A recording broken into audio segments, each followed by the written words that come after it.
Brain booster academy की तरफ से लाए गए इस खास विश्लेषण में स्वागत है। चलिए इस दिलचस्प कहानी को शुरू करते हैं। तो सवाल ये है कि आखिर कैसे एक जंग ने इतिहास की सबसे बड़ी आर्थिक तबाही मचा दी। अच्छा, इस सवाल का जवाब जानने के लिए हमें पहले समझना होगा कि फर्स्ट वर्ल्ड वॉर ने दुनिया को बदला कैसे और कितना बदला। देखिए, फर्स्ट वर्ल्ड वॉर सिर्फ कोई आम लड़ाई नहीं थी।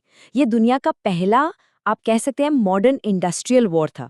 और इसने ग्लोबल इकोनॉमी का नक्शा ही हमेशा हमेशा के लिए बदल के रख दिया।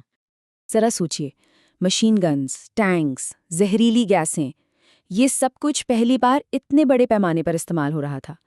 तबाही का वो मंजर था जिसकी किसी ने कल्पना तक नहीं की थी। और इसकी कीमत इंसानी जानों और इकोनॉमी दोनों ने चुकाई। ये जो नंबर है 90 लाख, ये सिर्फ एक आंकड़ा नहीं है। 90 लाख मौतें और 2 करोड़ लोग घायल। इसका सीधा सीधा मतलब ये था कि यूरोप में काम करने लायक लोगों की एक पूरी की पूरी पीढ़ी खत्म हो गई। और जब काम करने वाले ही नहीं रहेंगे तो घरों की आमदनी का क्या होगा? जाहिर है, सब कुछ ठप पड़ गया। और इस जंग का एक सबसे बड़ा नतीजा जानते हैं क्या हुआ? जो ग्लोबल इकोनॉमी का सेंटर था वो ब्रिटेन से शिफ्ट होकर अमेरिका पहुंच गया। हुआ ये कि ब्रिटेन ने जंग लड़ने के लिए अमेरिका से इतना ज्यादा कर्ज ले लिया कि जंग खत्म होते होते अमेरिका दुनिया का सबसे बड़ा कर्जदार नहीं बल्कि सबसे बड़ा कर्ज देने वाला देश बन गया।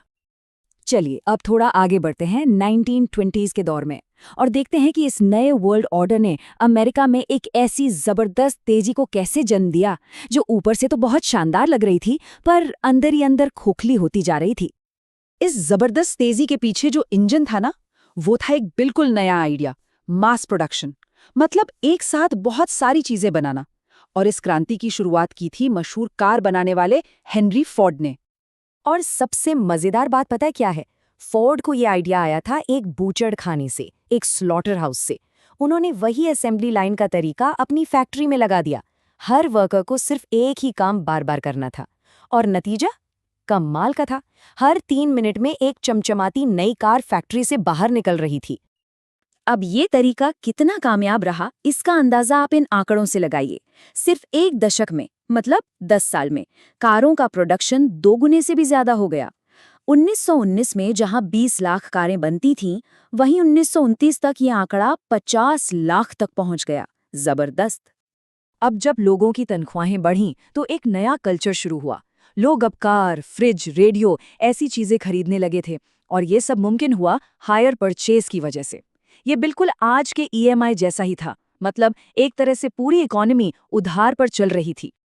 लेकिन ये जो पूरी चमक दमक थी ये एक बहुत ही कमजोर बुनियाद पर टिकी थी, खासकर एग्रीकल्चर सेक्टर में। हुआ ये कि ईस्टर्न यूरोप में फसल की पैदावार इतनी ज्यादा हो गई कि दुनिया भर में अनाज के दाम धड़ाम से नीचे गिर गए। और इसका सीधा असर पड़ा किसानों पर, जो बेचारे कर्ज के बोझ तले और ज्यादा धंसते चले गए। और फिर आया साल 1929, जब ये नाजुक सा दिखने वाला सिस्टम ताश के पत्तों की तरह ढह गया। और इसी के साथ दुनिया एक ऐसे अंधेरे दौर में चली गई जिसे हम द ग्रेट डिप्रेशन या महामंदी के नाम से जानते हैं।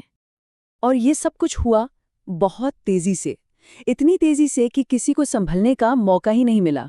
अमेरिका के जो लेंडर्स थे, जो पैसा उधार देते थे, वो बुरी तरह घबरा गए और उन्होंने अपना पैसा बाजार से खींचना शुरू कर दिया। बस यहीं से एक ऐसी चेन रिएक्शन शुरू हुई जिसने पूरी दुनिया को अपनी चपेट में ले लिया। तो जाहिर है, जब सारा इन्वेस्टमेंट डूब गया और कर्जे वापस नहीं आए तो बैंकों का क्या होता? नतीजा ये हुआ कि 1933 आते आते अमेरिका में 4000 से ज्यादा बैंक दिवालिया हो गए, बंद हो गए। और सोचिए, जब बैंकिंग सिस्टम ही बैठ गया तो कंपनियां कैसे चलती? 1929 और 1932 के बीच करीब करीब 1,10,000 कंपनियां ठप हो गई। पर यह कहानी सिर्फ अमेरिका की नहीं थी। ये आर्थिक संकट एक वायरस की तरह बहुत तेजी से पूरी दुनिया में फैल गया। ये बिल्कुल एक डोमिनो इफेक्ट की तरह था। जैसे ही अमेरिका का डोमिनो गिरा, वो सारे देश जो अमेरिकी कर्जों के सहारे चल रहे थे, वो भी एक एक करके गिरने लगे। यूरोप में बड़े बड़े बैंक फेल हो गए और ब्रिटिश पाउंड जैसी मजबूत करेंसी की वैल्यू भी जमीन पर आ गई। अब देखते हैं कि इस ग्लोबल क्राइसिस का असर उस समय के भारत पर, जो कि एक ब्रिटिश कॉलोनी था, उस पर क्या पड़ा। ये जानना इसलिए भी जरूरी है क्योंकि इससे पता चलता है कि दुनिया तब तक एक दूसरे से कितनी ज्यादा कनेक्ट हो चुकी थी। चूंकि भारत भी ग्लोबल इकोनॉमी का एक हिस्सा था, तो असर यहाँ भी होना ही था, और असर हुआ भी बहुत जल्दी और बहुत बुरा। सबसे ज्यादा मार पड़ी भारत के किसानों पर। 1928 से 1934 के बीच सिर्फ 6 सालों में भारत का एक्सपोर्ट और इंपोर्ट दोनों लगभग आधे रह गए। जैसे ही इंटरनेशनल मार्केट में कीमतें गिरीं, भारत से एक्सपोर्ट होने वाली चीज़ों के दाम भी गिरने लगे। गेहूं की कीमतें 50% तक गिर गईं और कच्चे जूट की कीमतें तो 60% से भी ज्यादा टूट गईं। बंगाल के जूट उगाने वाले एक किसान का ये दर्द भरा गीत उस समय की पूरी कहानी कह देता है। किसान बेचारे ज्यादा पैसे की उम्मीद में और ज्यादा जूट उगा रहे थे, पर उनकी उम्मीदें टूट रही थीं, वो कर्ज में डूब रहे थे। और दूसरी तरफ अंग्रेजी हुकूमत थी जो अपना लगान कम करने को तैयार ही नहीं थी। लेकिन एक बहुत ही दिलचस्प बात ये थी कि इस मंदी का असर भारत के शहरों में बिल्कुल उल्टा था। क्योंकि चीज़ों के दाम गिर गए थे, तो जिन लोगों की इनकम फिक्स्ड थी, जैसे सैलरी पाने वाले लोग या जमींदार, उनकी तो एक तरह से चांदी हो गई। उनके लिए तो सब कुछ पहले से सस्ता हो गया था।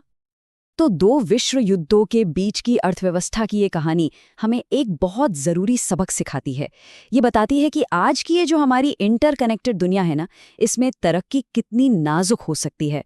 और ये अपने पीछे आज के लिए एक बहुत बड़ा सवाल छोड़ जाती है कि आज की दुनिया पहले से कई ज़्यादा कनेक्टेड है। तो क्या हमने 1930 के दशक की गलतियों से कुछ सीखा है, जो हमें आने वाले किसी ऐसे ही बड़े आर्थिक संकट से बचा सके?